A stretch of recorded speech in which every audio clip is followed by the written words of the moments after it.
E o tema da aula de hoje é a morfogênese, ou seja, a formação do relevo da Terra.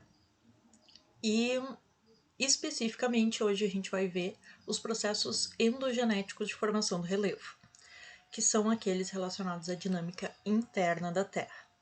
Então eu já passei um videozinho para você sobre a estrutura interna da Terra, sobre a tectônica de placas, e eu vou complementar um pouco essas informações de uma forma mais específica para a morfogênese, né? Alguns tópicos que eu considero mais importantes para vocês compreenderem essa morfogênese endogenética. Então, vocês viram um videozinho ali sobre a estrutura interna da Terra e de que forma é investigada essa estrutura interna da Terra. Mas eu gostaria de chamar a atenção para vocês de como essa estrutura da Terra se formou, né? E que impactos isso tem nas nossas características, né? do nosso relevo superficial da Terra. Então, assim, no momento que a Terra se formou, vocês viram naquele vídeo da semana passada, e eu comentei com vocês semana passada, era uma massa agregada de vários materiais que estavam circundando, né, o Sol, nesse nosso sistema solar, e por atração gravitacional, esses elementos, essas rochas, esses materiais foram se agregando, né, até formar uma estrutura primitiva da Terra, né, uma massa disforme e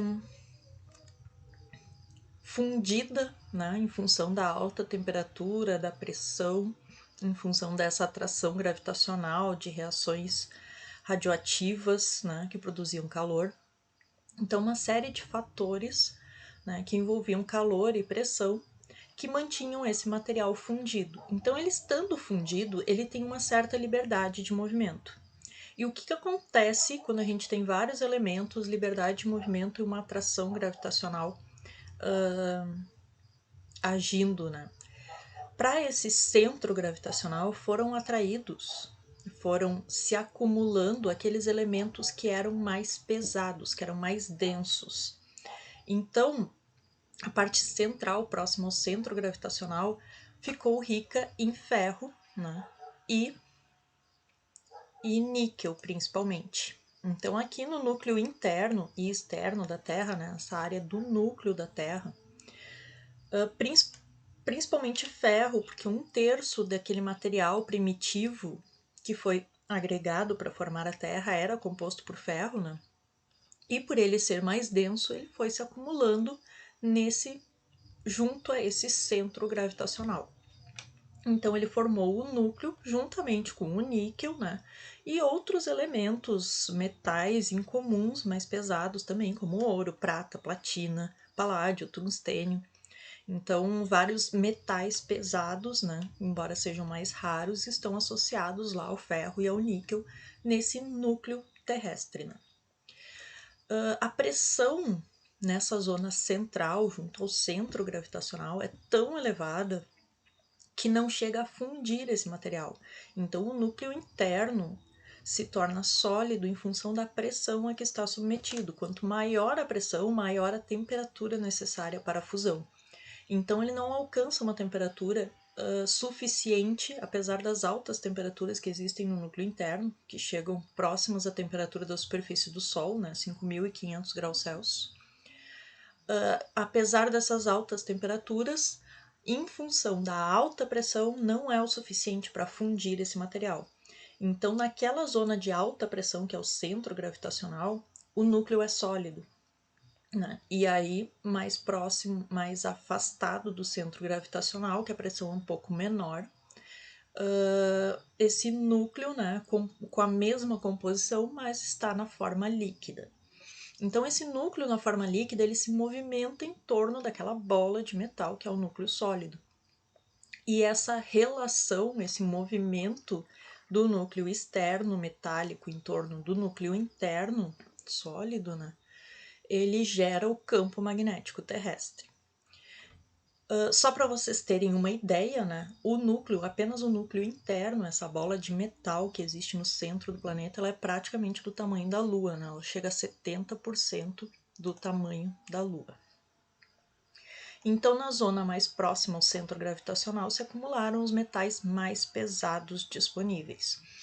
E em seguida, né, tem uma zona transicional desse processo de diferenciação, né, e de diferenciação em função da densidade. Essa zona transicional ela vai ter elementos intermediários, né? Então ela é a maior zona da estrutura interna da Terra, né? Ela compõe aproximadamente 84% da parte sólida da Terra, da parte física da Terra. E uma coisa que a gente tem que levar em consideração é que 90% da massa que foi agregada para formar a Terra, 90% era composto por apenas 4 elementos, que é o ferro, magnésio, o oxigênio e o silício. Então, esses 4 elementos que se distribuem principalmente, que delimitam os principais limites entre essas zonas, né, as principais características dessas zonas. Então, no manto ficaram aquelas rochas com densidade intermediária, predominantemente, né, os compostos de oxigênio ligados ao magnésio, ao ferro e ao silício. Então, no núcleo interno, o oxigênio não chegava, né? Chegou o ferro, o níquel, predominantemente, formando essa parte central. E no manto, então, começa a aparecer o oxigênio associado a outros elementos, né? O ferro, o magnésio, o silício, formando compostos que, obviamente, estão no estado fundido, né? Predominantemente no estado fundido, em função da alta temperatura do manto. Esse manto, em momentos que ele chega a se tornar uma rocha, ele forma um peridotito, né? Uma rocha ultramáfica, que tem uma composição muito semelhante a essa que se descreve para o manto terrestre. E já na parte mais superficial, então aqui ficam os elementos mais densos no núcleo, os elementos intermediários no manto, e na parte mais superficial se concentram, né? Por esse processo de diferenciação, os elementos mais leves alcançam a parte superficial da Terra, que são as crostas continental e oceânica, né? Também chamada de litosfera. E nessa parte superficial da Terra, a partir do momento que esses elementos chegam lá, eles não afundam novamente, né? Eles não retornam ao processo de diferenciação, eles formam uma espécie de espuma da Terra, eles ficam boiando ali porque são, né, os elementos mais leves, né? E em função dessa diferenciação, em função da densidade, então eles permanecem, né, formando essa capa fina na superfície terrestre. Então, perto do diâmetro da Terra, a crosta terrestre não é nada mais do que uma casquinha, como se fosse uma casca de ovo, sabe?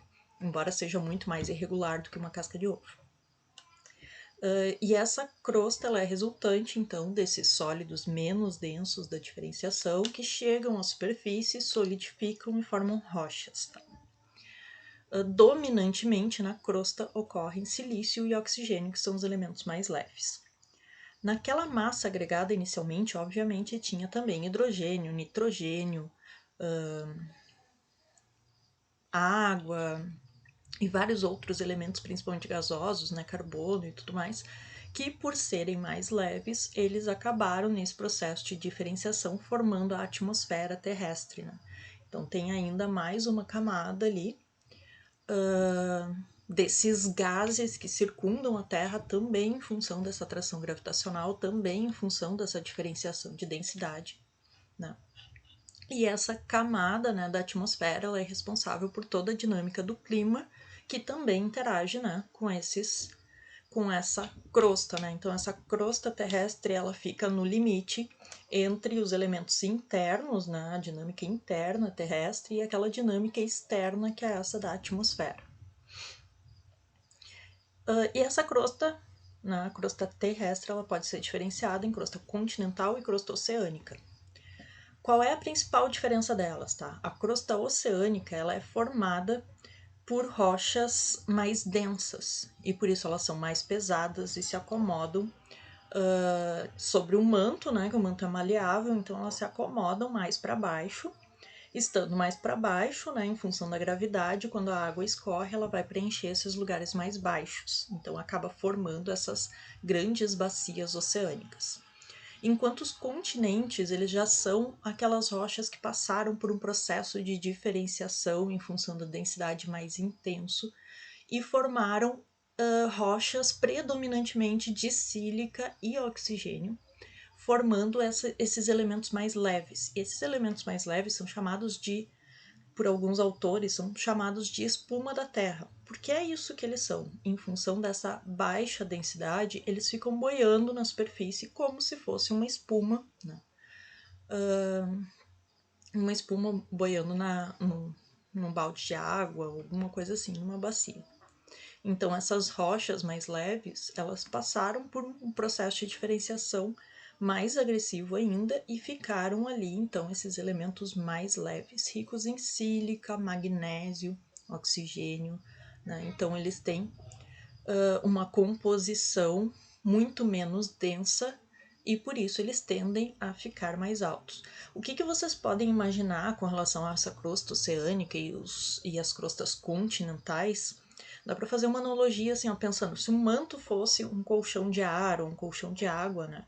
E a gente coloca um adulto bem pesado num lugar e uma criança levezinha no outro, né? Então, naturalmente, o colchão de água vai se acomodar, né? E ele vai, o colchão de água, o colchão de ar, ele vai se acomodar e vai ficar mais rebaixado, né, onde ele está recebendo mais peso e soerguido, onde ele está recebendo menos peso. Então é basicamente isso que acontece entre a crosta continental e oceânica, tá? Em função da densidade se formam as bacias oceânicas e as áreas continentais. Bom, então o sistema Terra é composto por toda essa dinâmica interna que a gente estava conversando, né? E que tem toda essa interação, né? O núcleo interno e o núcleo externo interagem um com o outro, formando um dínamo, né? Com esse núcleo externo líquido circundando o núcleo interno a uma velocidade muito, um núcleo interno sólido, né? Aquela bola de metal, de uma forma muito rápida, muito dinâmica, forma um dínamo que gera o nosso campo magnético. Esse núcleo interno, núcleo externo são a principal fonte de calor que tem que ser dissipada, então ela é dissipada em direção à atmosfera. Nessa dissipação de calor se formam as correntes de convecção e os movimentos do manto que provocam, né, e que afetam e geram todo o sistema das placas tectônicas, né? E aí essas placas tectônicas, né, que atingem a litosfera, e a litosfera, então, interage também com a atmosfera e a hidrosfera, que são esse sistema climático, né? Resultante desses elementos mais leves que circundam aqui a parte sólida da Terra. Né? Então, o que é uma tectônica de placas? Né? Se vocês forem imaginar assim, o manto como sendo um creme de uma polenta que vocês estão cozinhando ou de um brigadeiro que vocês estão cozinhando, né? A partir do momento que vocês param de aquecer e de mexer nele, né, ele começa a formar uma casquinha em cima, assim, um pouquinho mais seca, né? Aquela casquinha é insignificante perto da quantidade de brigadeiro que tem abaixo dela, né? Mas ela é um pouquinho mais dura do que o resto. Então é basicamente isso que é a crosta, tá? A crosta é uma casquinha de nada que fica na superfície. Se eu tivesse acesso e conseguisse mexer aquele brigadeiro lá embaixo, eu ia ver essas casquinhas se quebrando e se mexendo. Então é isso que acontece, como a gente tem uma estrutura interna basicamente pastosa, né, fundida, então ela tem essa textura, não é exatamente líquido o interior da Terra, mas ele é assim pastoso, como se fosse um brigadeiro mesmo, uma polenta mole, não muito mole. Acho que o brigadeiro é melhor.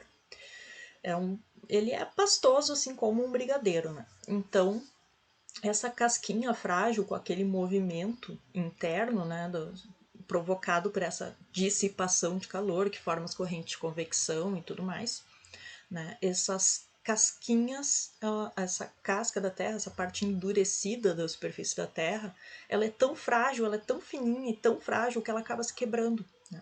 E nesse quebrar se formam as placas tectônicas. Tá?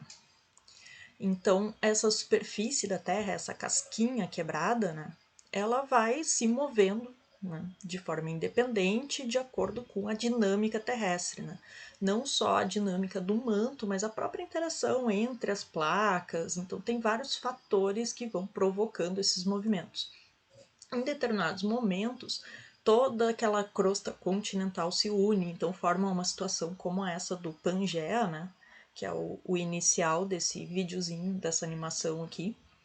Então, a partir dali, né, essas placas vão se movendo, vão se chocando com algumas, vão separando de outras, e essa dinâmica vai acontecendo, né? Então isso é uma coisa que a gente não consegue enxergar na nossa vivência, né? Nós, como ser humanos, já enxergamos, já encontramos o planeta na forma como está, então são coisas que acontecem numa dimensão de tempo que para nós é muito difícil de compreender, mas o planeta tem 4,5 bilhões de anos, né? Então a gente não pode tomar só a nossa experiência como referência, né, para compreender a dinâmica do planeta. A gente precisa ter todas essas informações indiretas transformadas, né, de uma forma científica, transformada em informação e trabalhar com esses dados. Essa questão, por exemplo, assim, da tectônica de placas, ela é icônica porque surgiu a teoria da deriva continental, surgiu do Wegener, né, que foi ridicularizado na época dele, que ele partiu desse princípio de que a África do Sul e a América do Sul encaixavam tão perfeitamente, né, a costa oeste de uma com a costa leste da outra, encaixavam tão perfeitamente que ele sugeriu, né, que esses continentes estivessem derivando um em direção contrária ao outro, né? Então que ele estivesse se afastando. Na época ele foi ridicularizado, né? Mas a partir daí, né, depois que ele morreu, ele foi tornado um herói, um visionário, né, cientificamente, por ter imaginado isso, porque todas as pesquisas que foram feitas a partir do momento que a gente desenvolveu tecnologias para estudar o fundo oceânico, para estudar o planeta visto de cima, de satélites e tudo mais, todas as informações geofísicas que a gente desenvolveu tecnologia para coletar dados, e todos esses dados corroboram a hipótese do Wegener, né? Então hoje ele é visto como um visionário para a época dele, embora ele tenha morrido frustrado por ter sido ridicularizado pelas ideias. Então, cada uma dessas placas, cada um desses pedacinhos da crosta terrestre, se movimenta em direções e velocidades diferentes, né? Alguns estão rotando para um lado, alguns estão sendo empurrados para o lado, então tem vários movimentos diferentes em função não só da dinâmica do manto, né? Não só em função dessas correntes de convecção, embora seja um fator muito importante, mas também em função das interações que elas têm com outras placas. Então ele pode estar sendo empurrado no limite, em determinado momento ele pode estar a placa pode estar sendo empurrada em função da ascensão do manto, em função das correntes de convecção, mas em outro lugar ela está sendo empurrada por outra força e ela acaba rotacionando. Então todas as placas têm um movimento independente, tanto em direção, em velocidade, devido a vários fatores, né?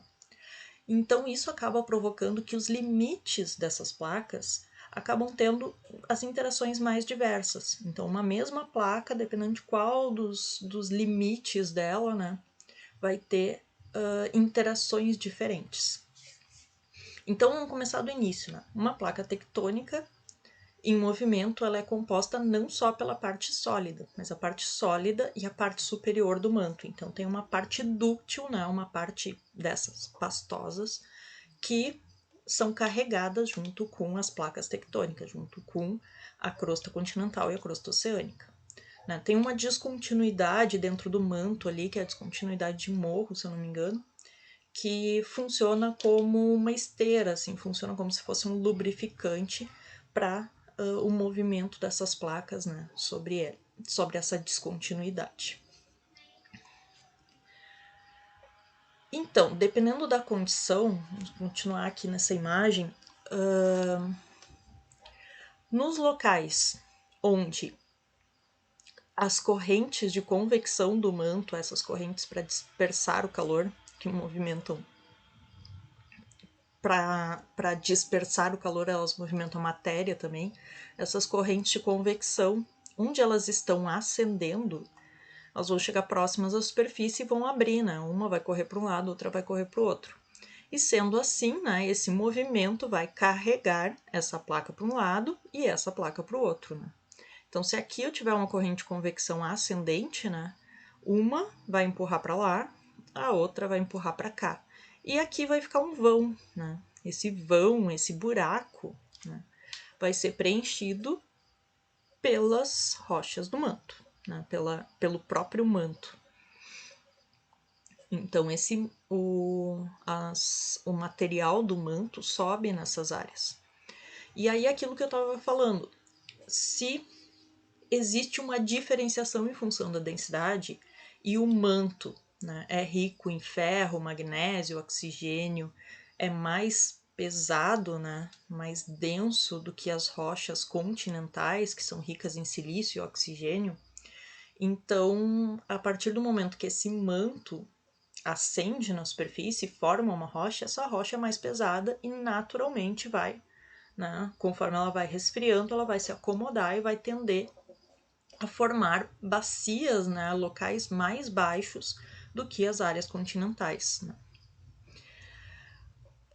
Mas se aqui duas placas estão se afastando, né? Aqui no meio está subindo, né, um vulcão, né, uma rocha, um magma vulcânico aqui. Aqui está subindo lava, está preenchendo esse espaço. Então, isso significaria que a Terra estava crescendo. Mas a Terra não está crescendo, ela tem um diâmetro fixo. Então, o que acontece? Existem outras extremidades dessa placa onde está sendo consumida essa placa, onde parte desse material retorna ao manto, né, de forma que mantenha esse diâmetro da Terra. Né? Então, em determinado local, o material do manto ascende e forma rocha na superfície, e em determinado local, a rocha da superfície afunda e se funde de novo, né, se incorpora de novo ao manto, ou vira lava e se transforma, né, e acende na forma de vulcões. Então, existem áreas que são chamadas de construtivas, né, que são essas áreas divergentes, onde cada placa está indo para um lado e está sendo construída uma rocha nova ali dentro. E existem limites que são destrutivos, que são convergentes, onde a crosta afunda, né, e é derretida de novo, é fundida de novo em subsuperfície. Então, os limites construtivos têm formação de rocha, por isso eles são chamados de construtivos. E são divergentes, porque está indo para lados diferentes, um para cada lado. Como se eles não concordassem, não quero ir para o mesmo lugar que tu. E os limites convergentes são aqueles onde há encontro de placas. Não, nós dois queremos a mesma coisa. Tá? Então, esses limites convergentes, eles também são chamados de destrutivos, porque nesse processo dos dois estarem querendo a mesma coisa, se forma uma destruição de crosta, né? Em parte por estar sendo fundida, em parte por estar sendo soerguida, né? Então, o limite divergente, esse que é construtivo, que forma novas rochas, é onde as placas se afastam. Se houver duas placas oceânicas, vai ter aquele vulcanismo mesoceânico, aquele magma do manto, né, aquele magma mantélico que acende a superfície e forma aquela rocha densa que é o basalto do fundo oceânico. No limite continental, né, se eu tenho uma crosta continental e começa a acender uma pluma mantélica ali, e começa a forçar a abertura dessa crosta, no iniciozinho da abertura vai se formar um vão, né, vai se formar um vale. Tá? E prosseguindo esse afastamento, esse vale vai ceder tanto, né, ele vai acabar, essa parte central do vale vai acabar cedendo tanto que vai permitir a ascensão desse vulcanismo mantélico, que por ser mais denso vai evoluir para a formação de um oceano, né? A não ser que o rift seja interrompido, tá? Em algumas situações tem aquela formação do rift, do vale, mas por outras forças e tal, ou por cessar aquele processo de convecção que estava gerando ela, uma modificação qualquer na dinâmica, esses rifts acabam sendo abandonados, né? Então nem sempre o rift evolui para um oceano. No limite convergente, que os dois estão indo para o mesmo lugar, ele se torna destrutivo, onde as placas se chocam. Se duas placas oceânicas se chocarem, vai formar uma cadeia de ilhas oceânicas, vai ter fusão de rocha, né? Tem a destruição da rocha e vai ter vulcanismo. Quando a placa oceânica com uma continental, a mais pesada vai para baixo. Então, qual das duas é mais pesada? A oceânica, né? Então, a oceânica desce e no lado do oceano vai formar uma fossa. E essa pressão da oceânica aqui embaixo, né? Quando chegar aqui a continental, a oceânica está descendo, a continental está se chocando aqui, ela também vai se dobrar e vai formar uma cadeia de montanhas. E quando a continental e a continental se encontram, aí é uma briga feia, porque as duas são espuma da Terra, né? Então é muito difícil uma delas afundar de volta ao manto. Então as duas se embolam na superfície terrestre e formam grandes cadeias de montanhas com muito dobramento, muita fratura, porque esse processo de afundar para o manto, se aquecer, fundir, formar um vulcão é muito mais difícil. E existe também o limite transcorrente ou transformante, também chamado de conservativo, porque conserva a paisagem, conserva a crosta, né? Não existe nem destruição, nem formação de crosta nova. E é simplesmente um movimento lateral de placas, né? Quando uma está indo, né, lateralmente em relação à outra, assim, como se fosse uma estrada de duas vias. O único problema desse lugar, assim, não tem nenhuma feição geomorfológica muito significativa, mas o grande problema desse lugar é que esse movimento lateral de placas provoca terremotos muito superficiais, tá? Tem um acúmulo de tensão, provoca terremotos superficiais e, por vezes, esses terremotos superficiais são mais fortes e, sendo mais fortes, eles são altamente destrutivos. Quanto mais profundo o terremoto, mais a energia se dispersa antes de afetar uma casa, uma residência, uma cidade, né? Enquanto os limites transcorrentes conservativos, sendo superficiais, eles têm uma força destrutiva muito maior, né? Então, causa estragos muito grandes.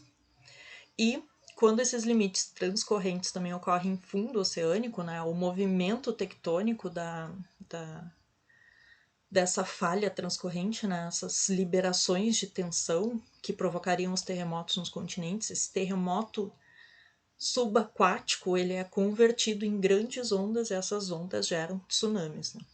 Então eu adotei uma simbologia aqui só para representar ali dentro de cada slide quais são as principais características, né?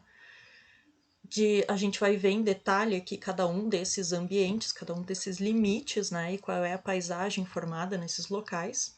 Então eu botei aqui como simbologia, né, a formação de cadeias de montanhas, o vulcanismo, né, os tsunamis e os terremotos. Então sempre que vocês verem esses símbolos, vocês sabem que há uma feição característica desse limite de placa, é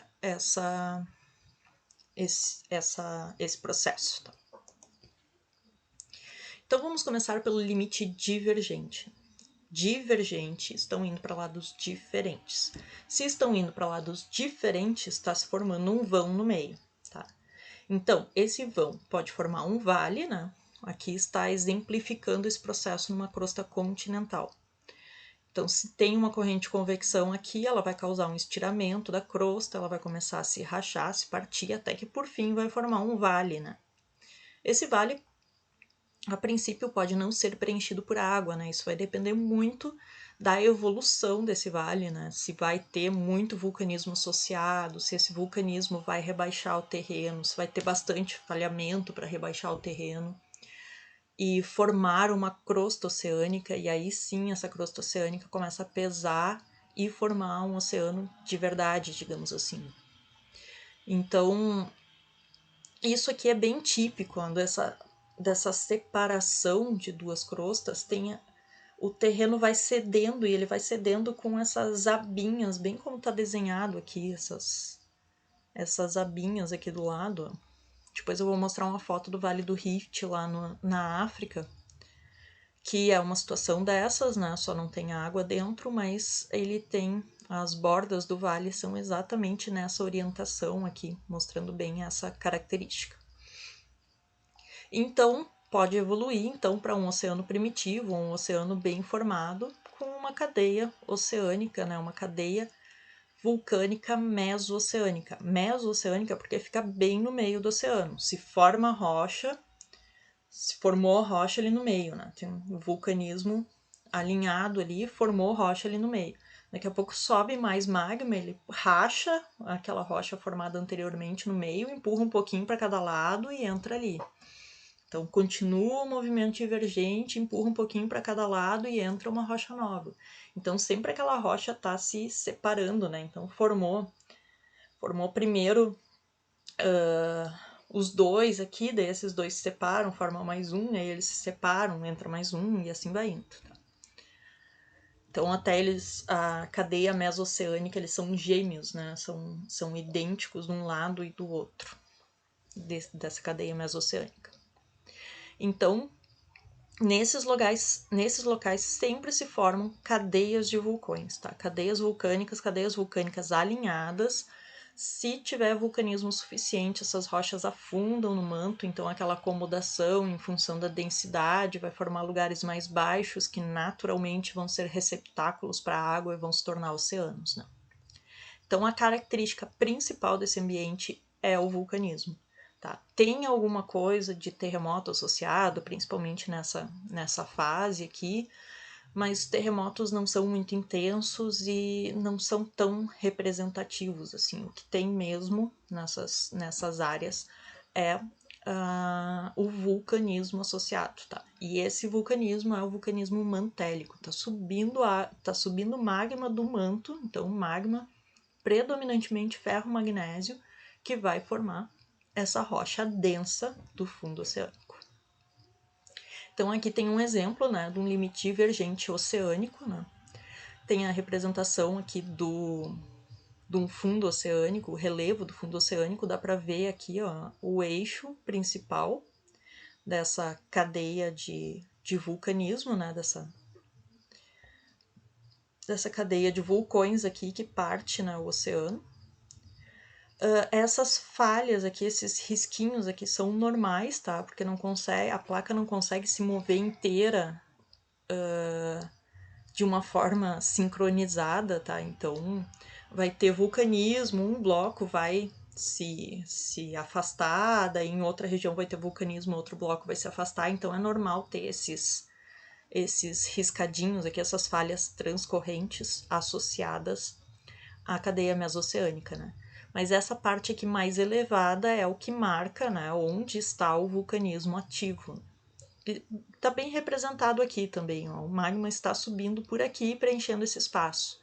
Então ele fica enrugado nessa parte superficial aqui, e conforme ele vai se afastando dessa fonte de calor, ele vai resfriando, ele vai sofrendo interação com a água oceânica, ele vai se rebaixando, né? Então é normal que a parte central, né, forme cadeias mais elevadas, e conforme vai se afastando, né, aquela mesma rocha vai descendo.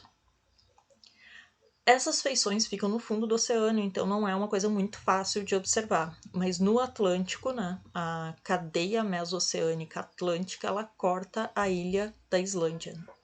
Então, nesses locais onde ela corta a ilha da Islândia, é possível observar as feições desse ambiente divergente oceânico. Né? Aqui é uma foto da Islândia, né?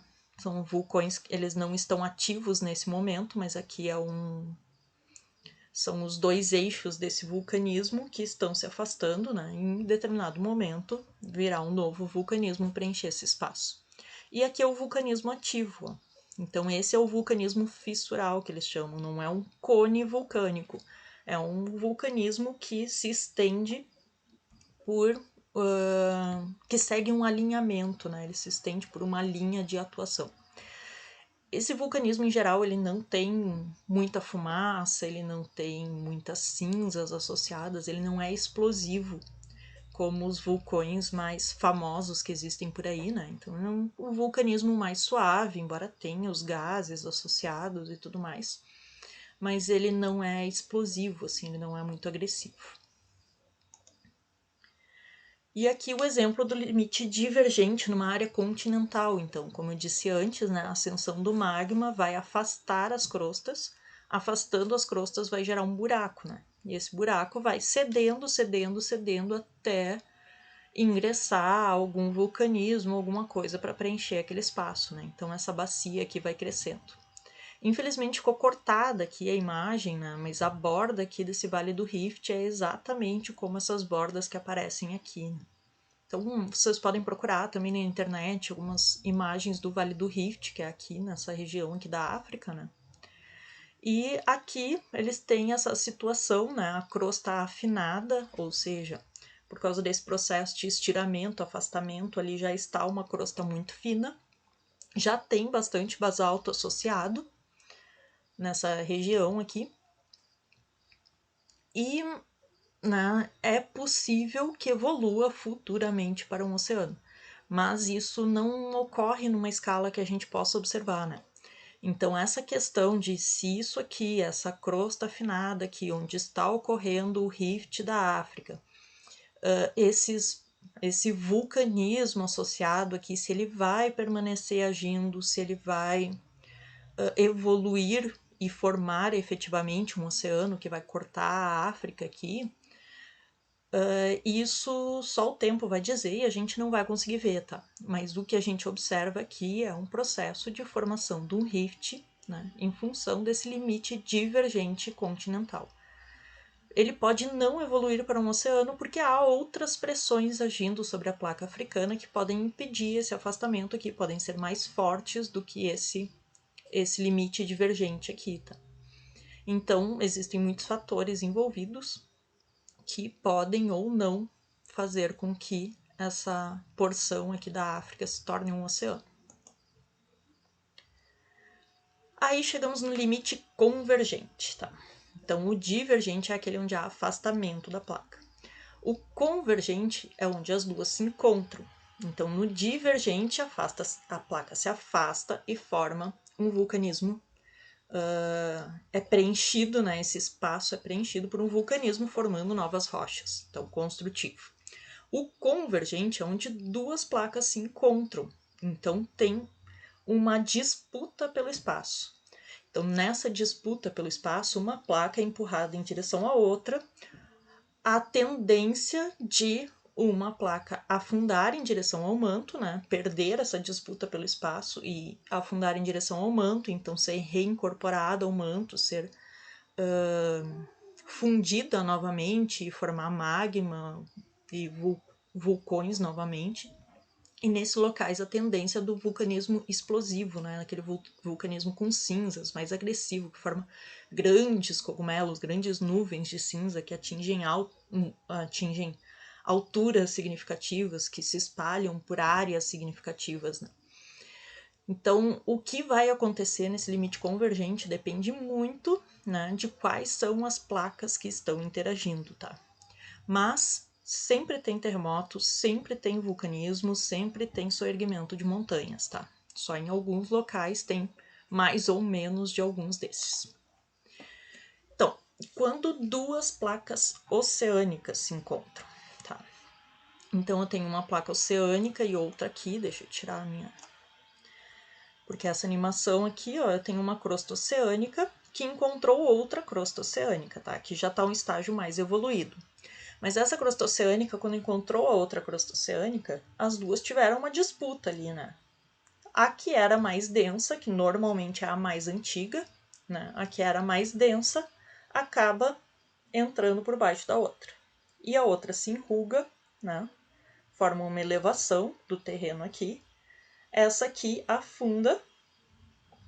E enquanto ela afunda, ela é aquecida e fundida e forma material para os vulcões, né?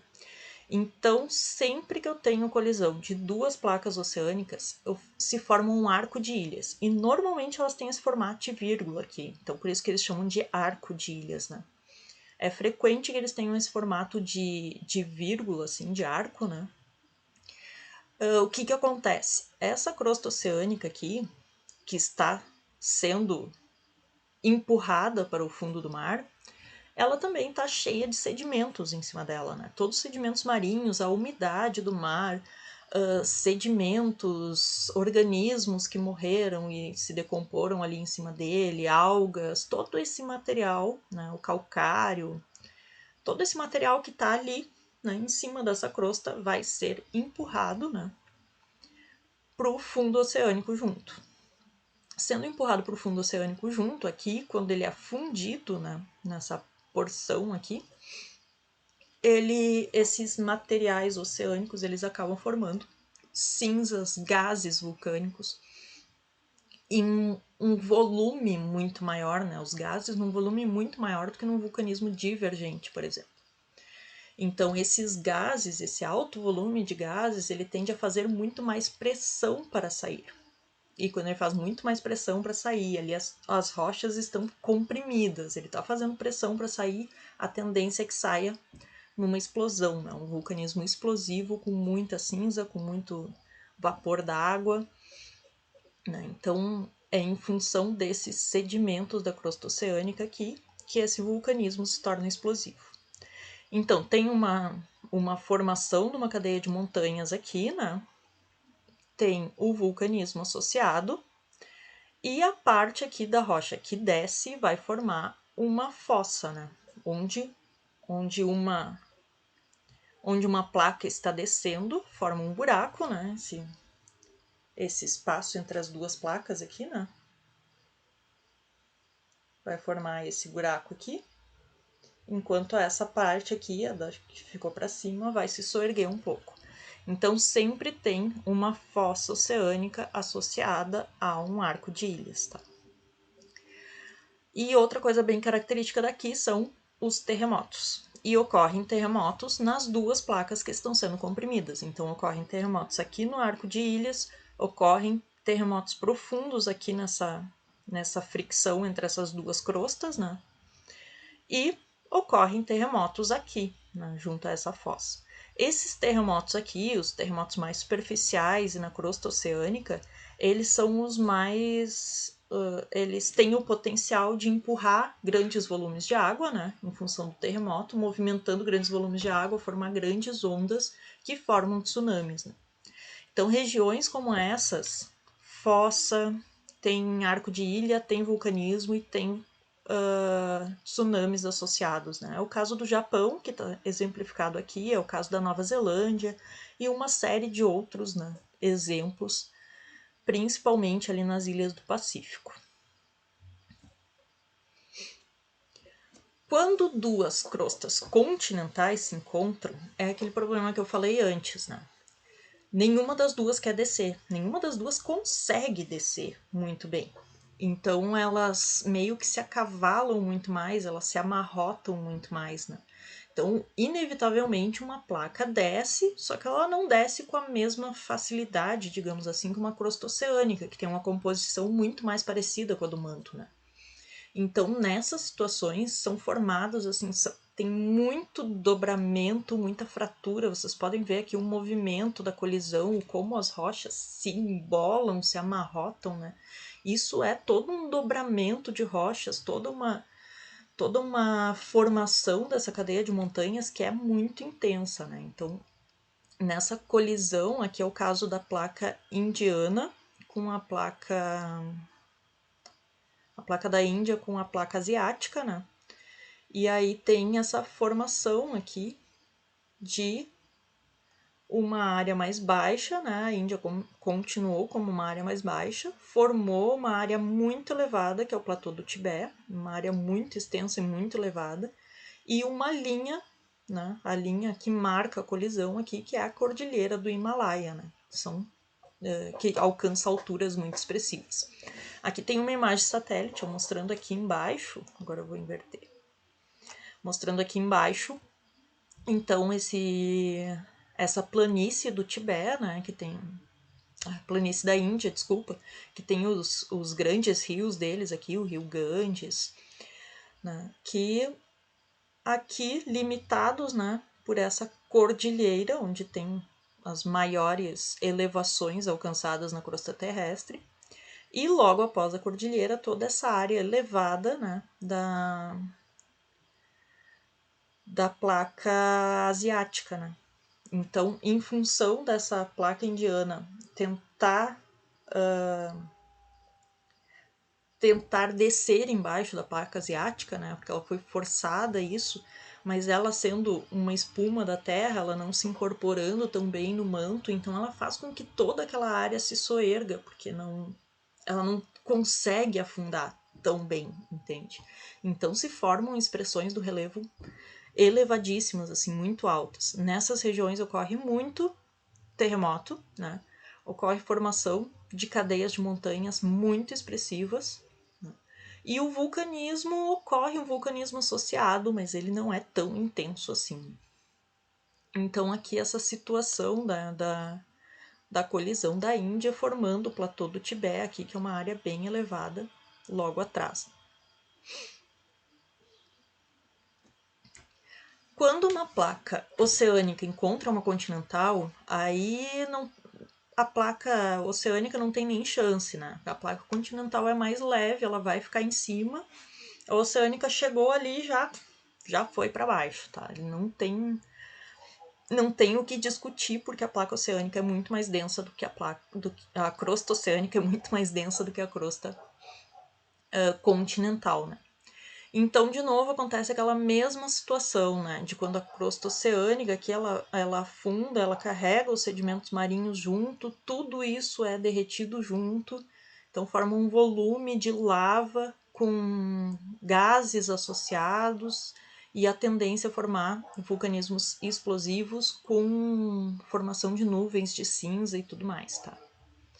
Então, quando a crosta oceânica começa a descer sobre a crosta continental, se forma um soerguimento de montanhas, né? Aqui eu esqueci de botar o soerguimento de montanhas, porque depois do Himalaia parece que isso é pouco, não, mas não é pouco, né? Aqui tem um soerguimento de montanhas, sim. Associado a esse soerguimento de montanhas tem esse vulcanismo, que é mais explosivo, e tem os terremotos. Da mesma forma que eu comentei ali quando são duas placas oceânicas, né? Vai ter terremoto na área continental, vai ter terremotos profundos aqui, vai ter terremotos oceânicos, né? Então aqui também tem chance de tsunami. Embora aqui seja mais frequente, né, os terremotos mais profundos aqui.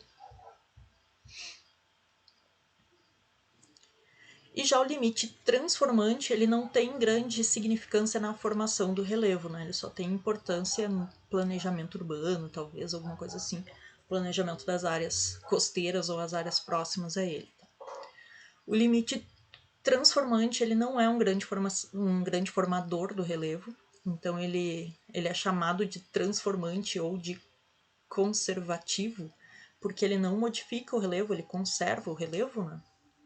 Então são locais onde uma placa está deslizando em direções contrárias à outra, mas paralelamente uma à outra, né? Aqui, digamos que essa placa está vindo para cá e essa placa está indo para lá, como se fosse uma estrada, uma estrada com via de mão dupla, com uma estrada com duas vias, desculpa. Então, nesses locais ocorrem muitos terremotos, tá? Esse atrito desse contato entre as placas é o principal fator.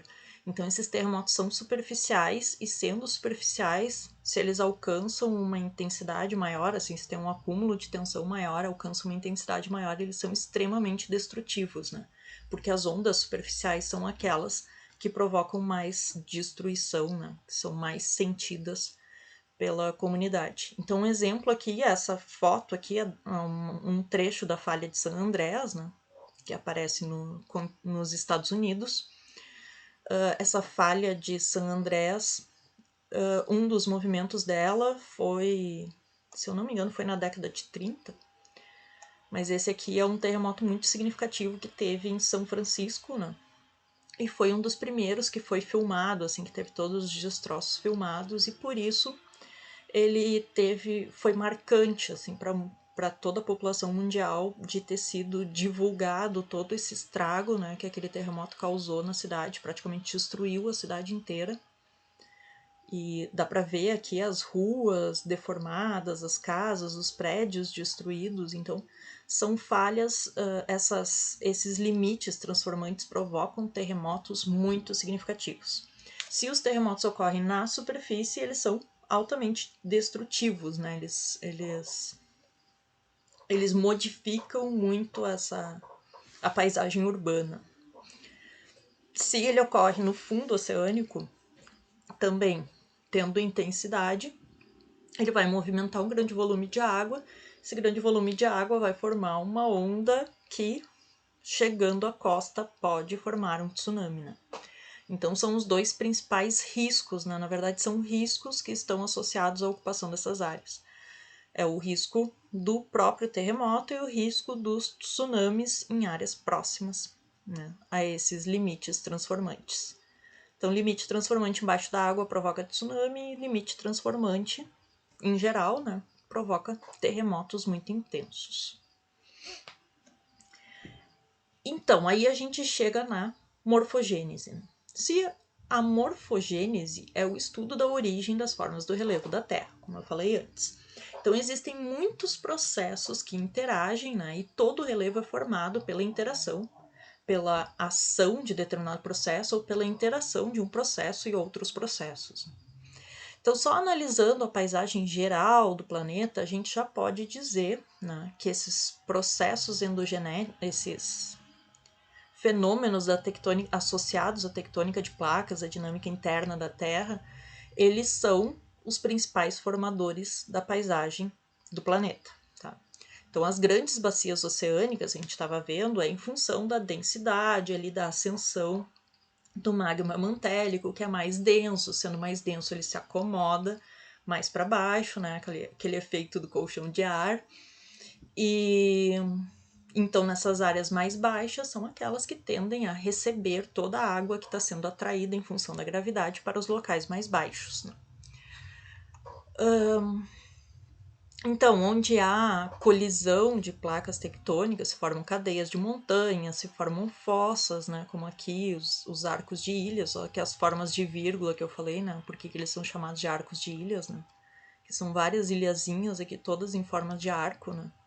Com uma fossa associada. Então, são colisões de placa oceânica com oceânica. Né? Tem outras situações, colisão de placa continental formando uma feição do relevo extremamente expressiva, né? As regiões mais altas do planeta, mais elevadas do planeta aqui. A própria aqui na América do Sul também, né? Tem a fossa oceânica aqui associada à cadeia dos Andes, a cadeia mesoceânica aqui. Né? Então, todas essas grandes feições do relevo, elas estão associadas a essa tectônica de placas e a todo esse conteúdo, essa conversa que a gente está tendo até esse momento. Então, todas essas características, toda essa dinâmica interna da Terra forma esses grandes elementos terrestres. Né? A própria configuração da distribuição dos continentes, a gente estava vendo ali do Pangaea e tudo mais, o Pangaea se partindo e até chegar a essa configuração atual. Então, tudo isso interage muito nessa formação da característica do relevo como a gente conhece hoje, como a gente enxerga hoje. Da mesma forma, se a gente for olhar o relevo em detalhe, a gente vai ver feições que também nos indicam muito sobre as características desse local, sobre a evolução desse local. Né? Então, aqui eu posso analisar que tem determinado tipo de rocha, isso é típico de determinado ambiente. Eu posso analisar que aqui tem um vale desse tipo, significa que teve a ação de determinado elemento. Então, tem várias. A análise do relevo pode me dar muitas dicas sobre a história daquela paisagem. Mas, principalmente, para a gestão ambiental, a análise do relevo vai me dizer como que é a dinâmica desse local, o que está acontecendo ali. E sabendo o que está acontecendo ali, eu vou saber eu posso interpretar de que forma, ou deduzir de que forma determinada ação ou determinado empreendimento pode afetar essa dinâmica, ou de que forma essa dinâmica pode afetar o empreendimento que está sendo colocado ali. Então, tem todas essas questões que podem ser analisadas, né? Então, os principais agentes formadores do relevo, né,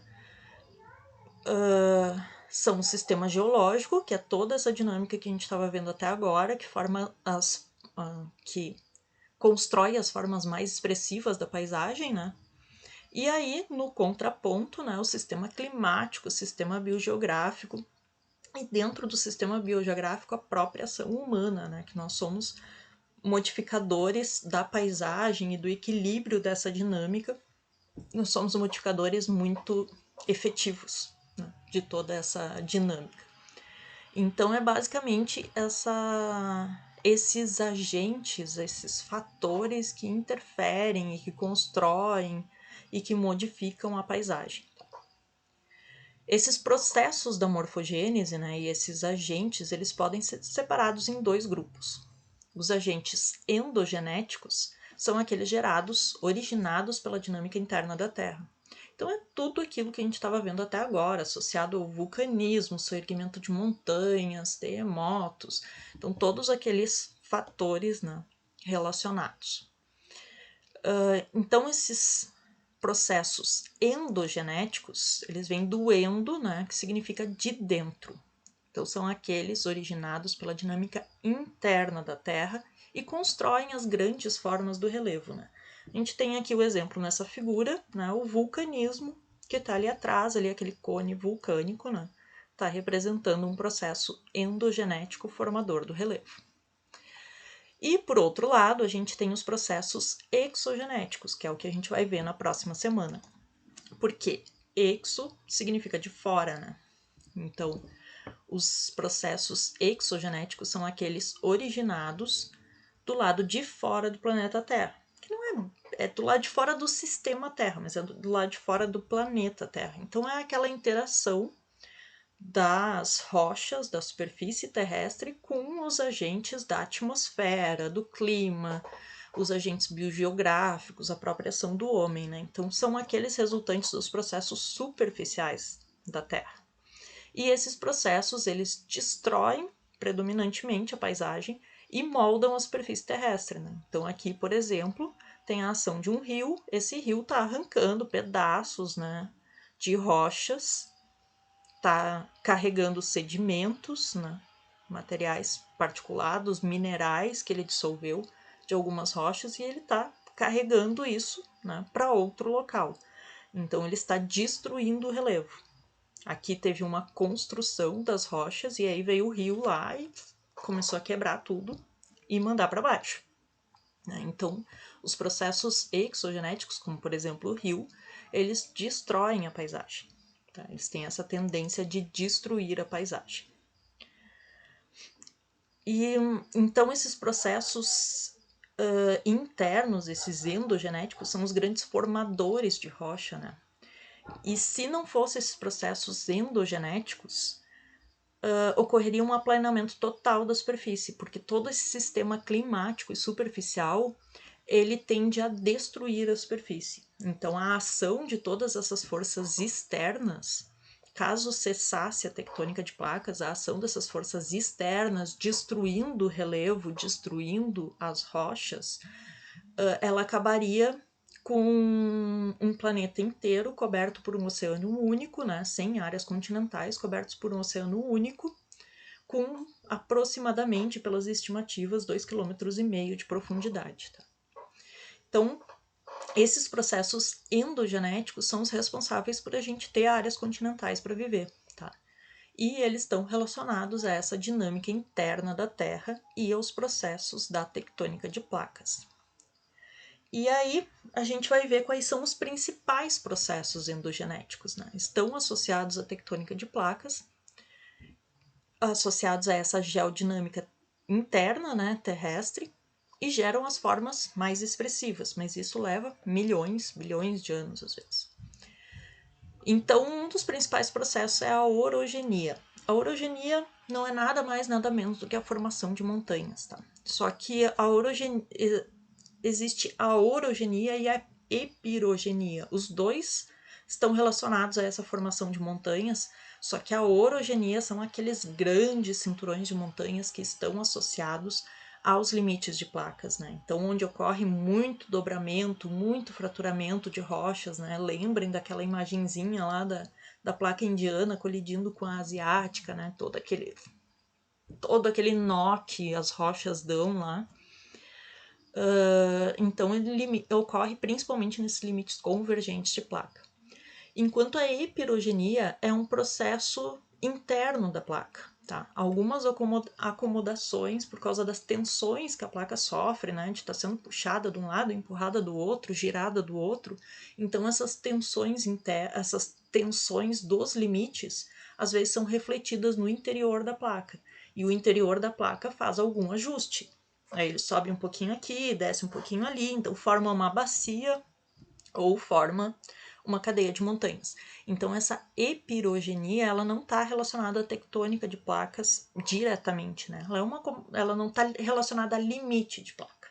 Ela está relacionada a uma acomodação tectônica no interior da placa. E os dois principais processos relacionados à rocha, né, dos endogenéticos, são o magmatismo, né, que é a extrusão ou a solidificação do magma, né? Se o magma atinge a superfície, ele se solidifica rapidamente e forma rocha vulcânica. Agora, se ele fica por algum motivo aprisionado em subsuperfície, né?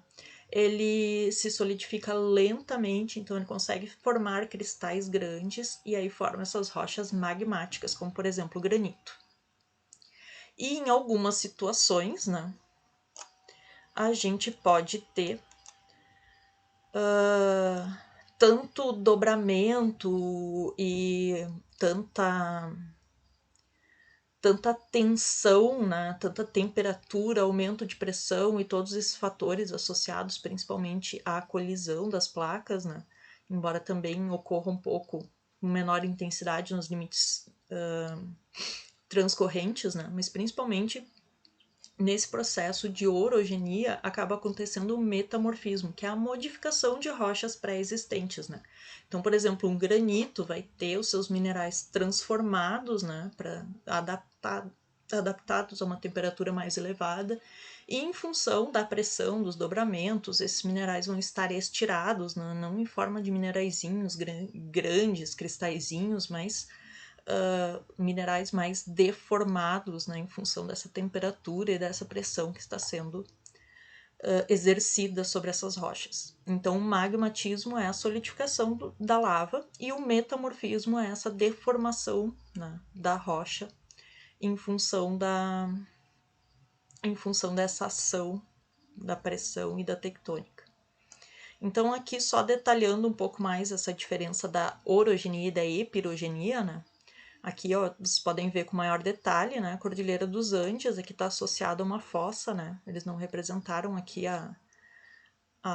o relevo oceânico, né? Mas tem uma fossa associada e uma cadeia de montanhas muito expressiva. Aqui dá para ver a diferença do relevo notável, né? Então, uma cadeia de montanhas muito expressiva é um limite convergente de placa tectônica. Então, essa cadeia de montanhas expressiva é gerada por uma orogenia. É uma orogênese, é um soerguimento de cadeias de montanhas.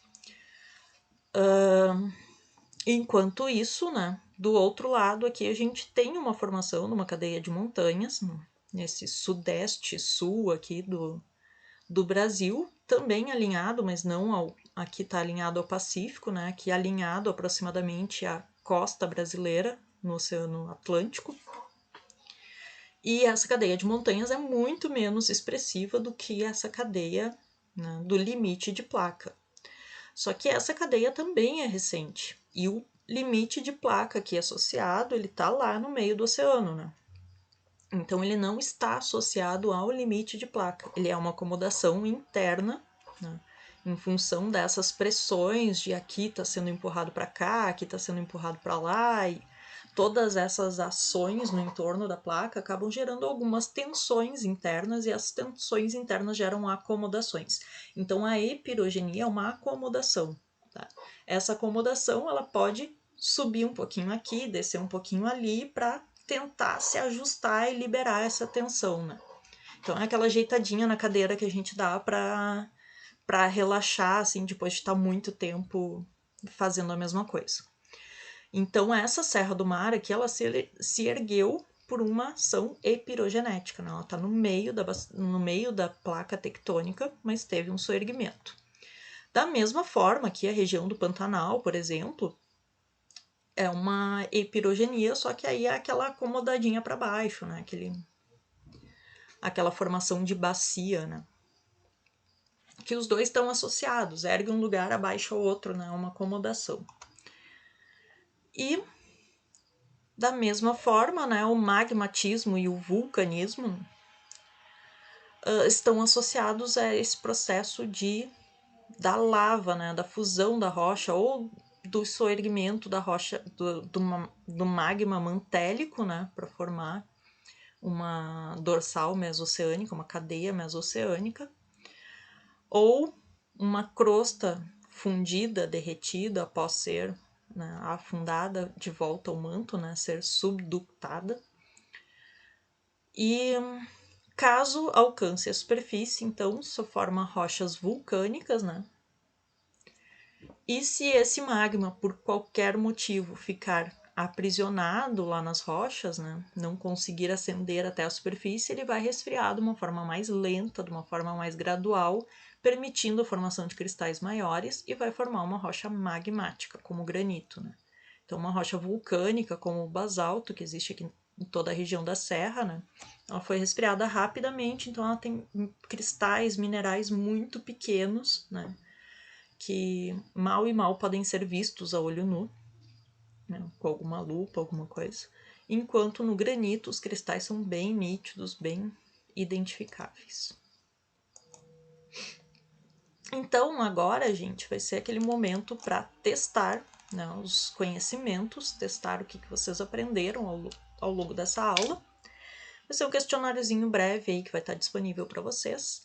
E qualquer dúvida com relação a essa aula ou qualquer dúvida com relação aos questionários, vocês podem me enviar pelo chat do Moodle, pelo fórum ou por e-mail mesmo, tá? Eu fico à disposição para tirar todas as dúvidas.